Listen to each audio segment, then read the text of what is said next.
Well, good day folks, Stuart here from Universal Rocks, and we're with our good friend David Spicer here. And David's been buying Universal Rocks for about 6 years since we moved over from Australia to the States. And this is the first time I've actually come to his home, and now I know he's mad. I mean, he's filled his home up. It looks like a zoo. It's absolutely incredible. All of these, and this is only a few of what he's got, is just filled with venomous snakes and lizards and all sorts of things. So Dave, please tell us what you got happening here, because this is very, very exciting and looks beautiful. Well, I actually designed this system in my wall to try and just centralize everything in one location. And all the tanks are designed specifically for those animals. Almost everything you see in these tanks is fake. Probably 50 or 60% of it at least came from Stuart, from Universal Rocks, including the backgrounds, the stumps, the trees, lots of the things inside this tank. I've got to say, you've used a lot of photos in there, which is not something I would normally do. You've got our backgrounds in, and but it looks fantastic. What's your thoughts with that? Why have you done that? Well, I mean, I don't think that snakes or reptiles really like looking at white walls. Right. I personally don't like looking at white walls. In fact, I go a bit crazy when I do. Yeah. So I'm just trying to create as natural an environment for the snakes as possible. And you've done a good job. Some of them are like tropical themes, and some of them are desert themes. So it's a good look. So there you go. And it's not just about Universal Rocks. It's about beautiful pictures and plants and other rocks and things to give this amazing. It's like a zoo here, mind you. In his house, it's beautiful. There's 60-something enclosures, and it doesn't smell like a zoo at all. It smells just like a beautiful house. So whatever he's doing, his animals are breeding well. They look healthy. And it's very, very clean and precise. So I suppose that's part of the thing, isn't it? They're happy in this environment. They are very happy in this environment. And one of the things that helps me with the cleanliness is all the fake stuff I can remove from the tanks and just wash. Okay. I can put it in the dishwasher and wash it. Okay. I can bleach it and clean it. It's not porous. It's not like a tree branch that would absorb any kind of cleaning material. Yep. That's always a concern with herpetologists, is how you're going to keep everything clean. A clean, happy snake is a healthy snake. Yep. So, I mean, that gives me that ability too. Most of the hides that I use in my tanks are actually hollow, fake rocks. Yep. That I can actually remove from the tank at any time. Mm-hmm. The other great thing is, if I was to use real rock in these enclosures, this display would weigh 2,000 pounds. Yep. Yep. You know? I can actually, in a matter of about 30 minutes, completely remove everything from each one of these enclosures, including the background, and clean it and replace it. Okay, so you're having silicone the backgrounds in? No, they're actually held in place with 2 screws. Okay. Two screws hold each one in place. Wow, that makes it nice and easy. But you are a builder, so you've cut them precisely Correct. right. So I imagine that's a key thing, making sure they're tight. Absolutely, no gaps. I don't want any of my animals escaping back behind the background, especially the venomous ones. I like to know where they are pretty much at all times. Yeah. And what are they? What sort of venomous stuff you got here? Well, I've got African bush vipers. There's one right here. This girl is gorgeous. She's staying still as usual, thinking that we can't see her, but she's right here. She's a bit of a firecracker once you stir her up. Well, I would be too if you're poking a stick at me, but anyway, yeah, well, steel rod. She's a bit used to using tools. We don't do anything by hand. So you haven't been bitten before? No. My intention is to never be bit. Okay. I actually have been keeping snakes and reptiles since I was about 12 years old when I first came to the States. I was born in England, and we don't have very many reptiles in England, so when I came here as a 12-year-old boy, I became enamored with the lizards and snakes right away. Okay. And now it's progressed to this. Well, so just give us a bit of a rundown on what sort of other snakes you got here. Okay. Down here are what we call Sri Lankan pit vipers. They're really, really, really beautiful snakes. In my opinion, one of the most beautiful venomous snakes to look at. He talks about snakes like I talk about rocks. He's pretty crazy. She's hiding up here in the tree, and her mate, the male, is up here on this side. That would have bit me because I wasn't watching where that one was. Yep, he's hiding up there in the corner. Yep. Okay. And then in this tank, they actually almost all of my venomous snakes are actually nocturnal animals. So during the day, they pretty much just hide up in the trees. I'm gonna have a bit of trouble with that lock. They're actually a lot more active at nighttime. So what's this one? These are eyelash vipers from Costa Rica. South American animal. In the corner there. There's one right here in the corner. Okay. Yeah, he's They're saying, jittery, aren't leave they? me Like alone. they move like really quick little movements. He's saying, leave me alone. I was sleeping. Right. And the females are hiding. Down the bottom, right Yep, down the there's bottom one back right corner. down That's here. pretty. That's another male. I tell you what, folks, we're gonna create this movable reptile exhibit to drive around in, because I'm that excited with the way he's displayed all of our product and what animals he's got. So look out, you're going to see an exhibit that comes around the country one day. Look at this one. This is what These do are we got here? copperheads. These are southern copperheads. Okay, not like the Australian copperheads. No, they're different, and these guys are actually indigenous to Look. Texas. I actually have these exact same animals living in our back garden. There's a male and female in here, colourful, and they are also breeding, and they should have babies probably in about 3 months. About 3 months.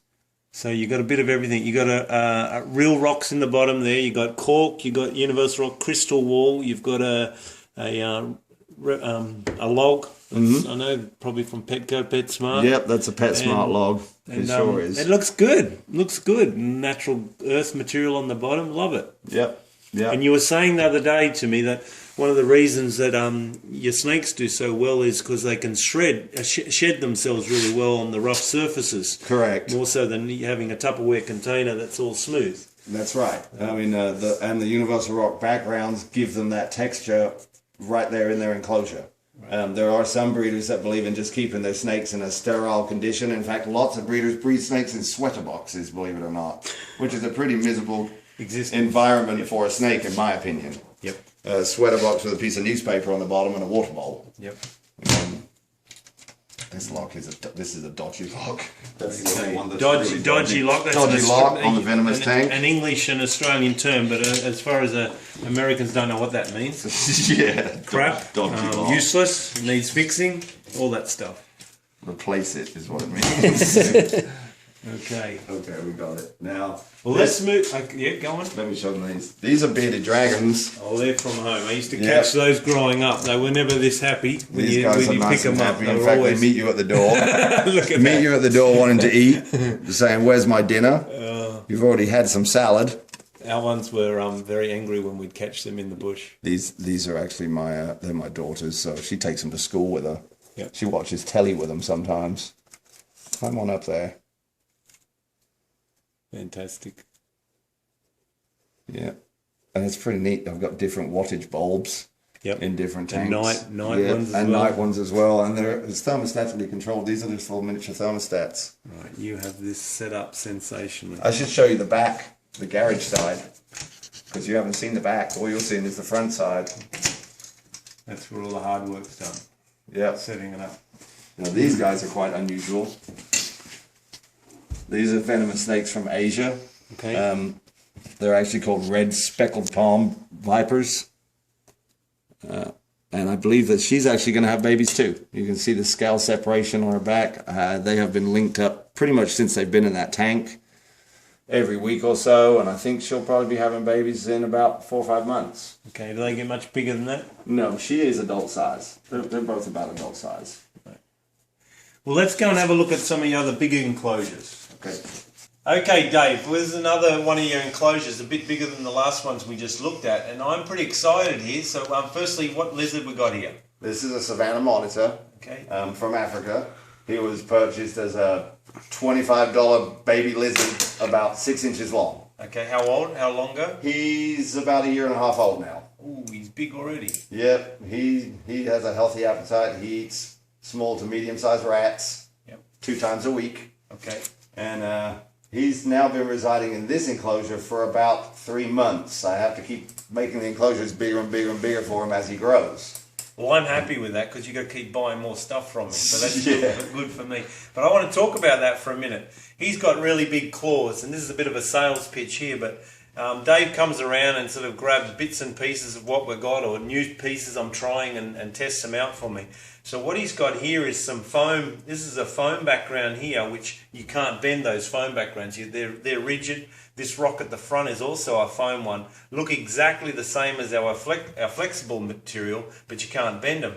And a lot of people have asked me over the last year and a half, because that's how long I've been doing this, do lizards with their big claws scratch through these rocks? Well, no, they don't. Yeah, the answer is no, they don't. So, because before this animal was in this enclosure, I had a roughneck monitor that was even bigger than this animal, whose claws were literally like razors. Okay. And I had to put leather gloves on and long sleeve clothing on every time I handled him. Yep. His claws were like razors, and his favorite thing to do was to crawl all over the walls on a daily basis. Well, the back one is our flexible The material. back one is the flexible material, But the side one is the foam. It holds up well, and I love how you've done this, which would have looked very, very ugly when you have the three-dimensional side. I think he wants to eat my hands. Yeah, he thinks you got food for him. Is you've just painted that, so that looks Yep. pretty good. Look at this. This is pretty crazy. He thinks you got food. He'll stand up. I mean, you can put his finger up here and he'll stand on his tail thinking that he's going to get some food.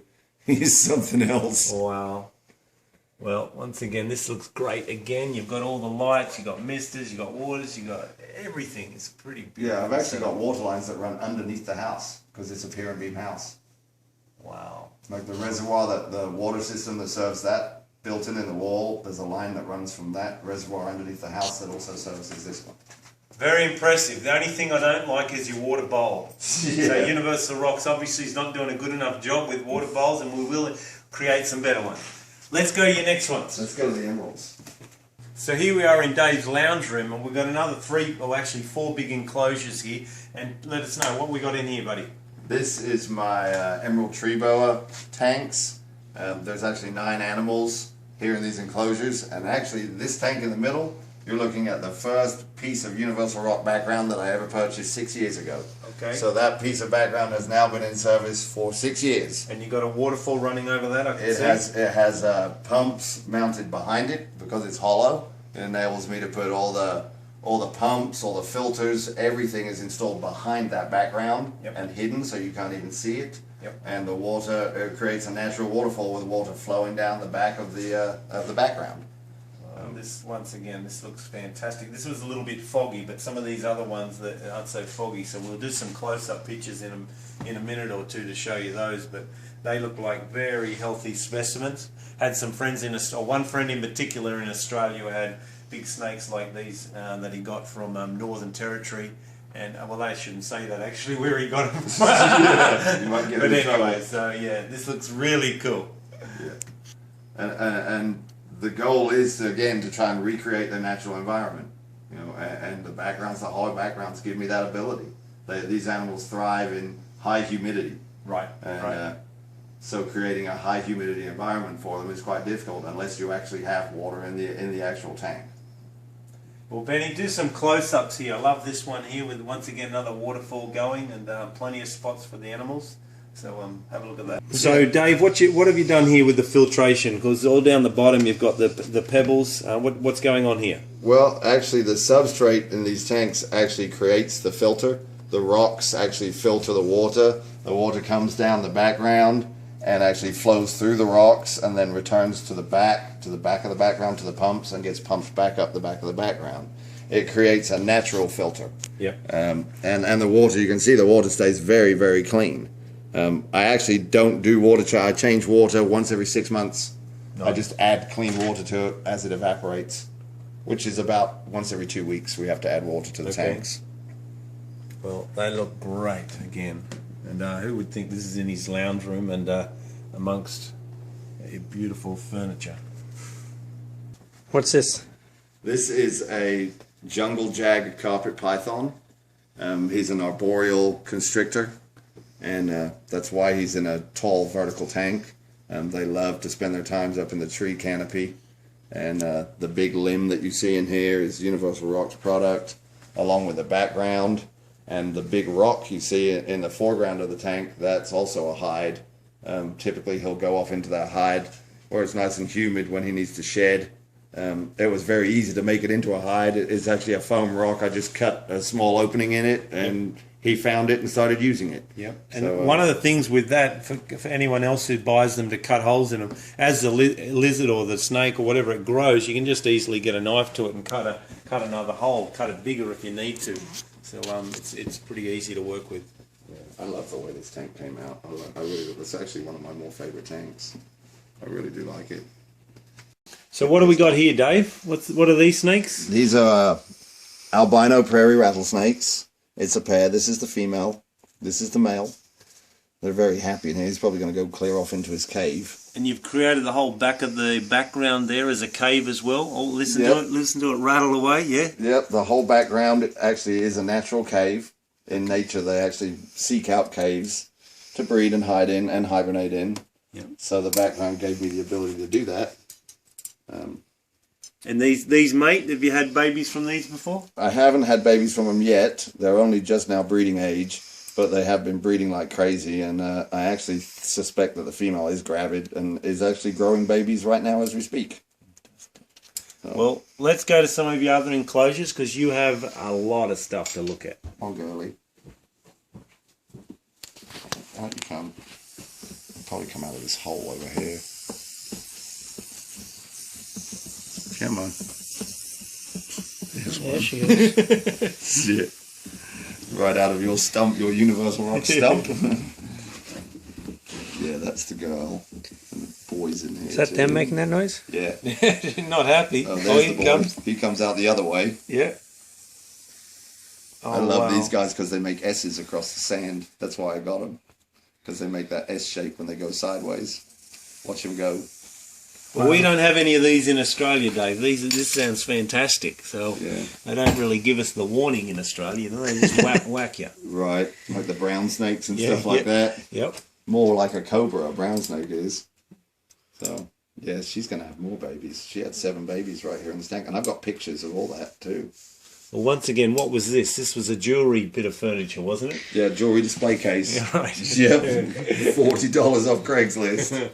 The guy literally was looking at it like it was a piece of rubbish in his house. Said, take it away. Had all wires hanging out of it, and it was a mess. But it still came together nice, didn't it? Beautiful. Okay, let's move to another one. Okay, so here we are again, Dave. We're in your office at the moment. This is where you've got God knows how many enclosures, and this is your latest. What you got happening here, buddy? Yeah, this is my latest build, and I really needed to build this series of enclosures in his office to house baby snakes and to separate my males and females that are breeding like crazy and need to be separated at times. Yep. So I needed some extra space. I built this up over the period of the last month. It's almost ready for me to start putting animals into it. Okay. And all it really lacks is just some material on the ground. You can see on some of the tanks there's nothing in the ground yet. But other than that, they're pretty much all decorated. And like, as before my other tanks, everything is fake. Everything in the enclosure is fake. The backgrounds work great in here. These will be for desert dwelling species, probably rattlesnakes. And then these will be for the more tropical arboreal vipers. So I love you've used some of my new ledges there for some great little ledges. This is a detailed rock that I got in Arkansas not long ago, and I've turned it into many different bits and pieces. So I think the more detailed the rocks are, the better looking it is, and you're using those fantastic. Yes, there's one in there, and there's actually one in here on this wall also. Yep. And that's with the photo on the background, still works okay? Yep. It actually almost blends in. Yeah. It's the similar type of rock formation. Layered effect. Yeah. And you've drilled holes in the backgrounds and stuck the plants in, so that's pretty easy fix to... Yep, absolutely. I can just pull them out when I need to, just take a drill bit and just drill a hole. It's very simple. Very simple. Well, I love seeing this because you're doing stuff with a product that I haven't done in some cases, and it looks beautiful. So good job, mate, once again. Thank you.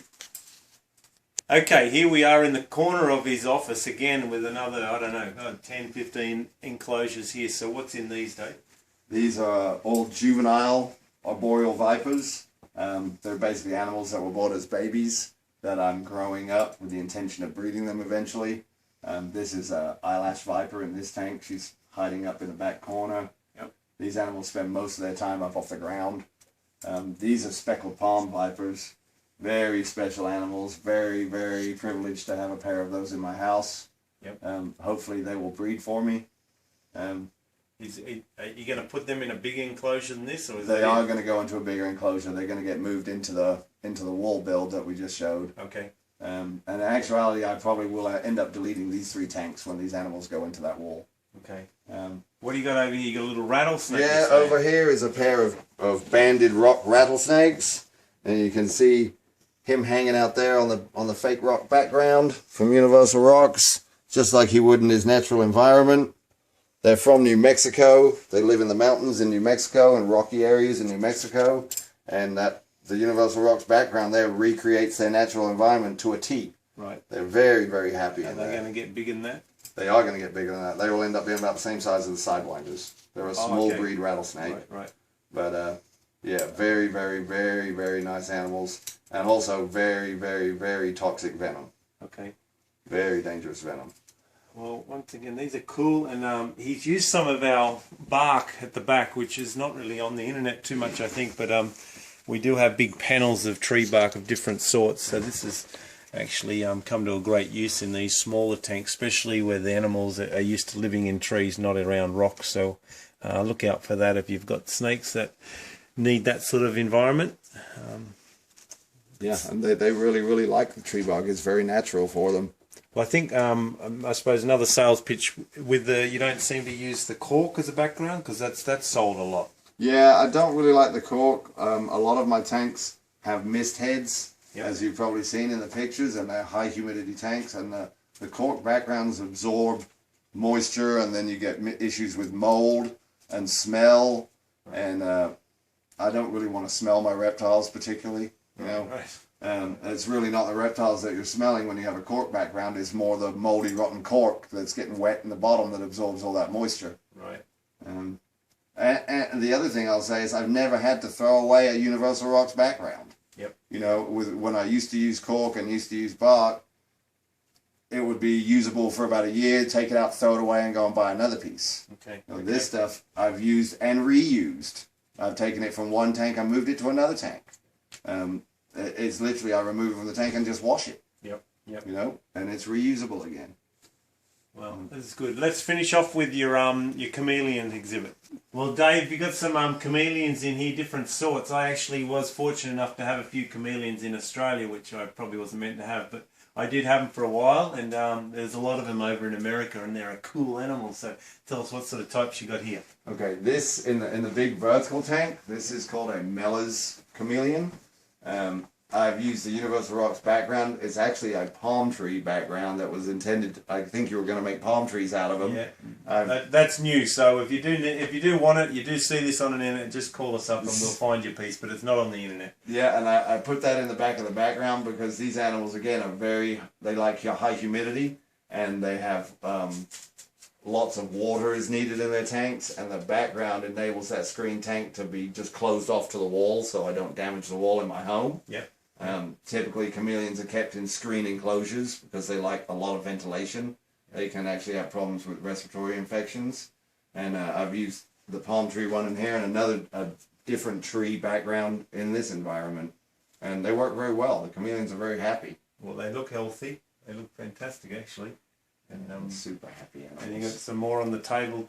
Not much room for talking here with that one. Yeah, those are the babies that were born here this year. Growing up, the big female here is going to actually be the next mother. She's going to have babies next year. Okay. We'll breed her next year. Yep. Pretty cool. See?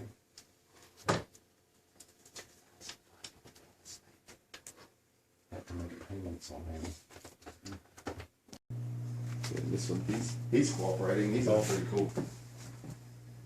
Yeah, that's my pool and back garden. That's my tree that I was going to build a great big tree house in and put snake tanks in it. You know, I was going to build a giant circular tree house. Yeah. We can use it.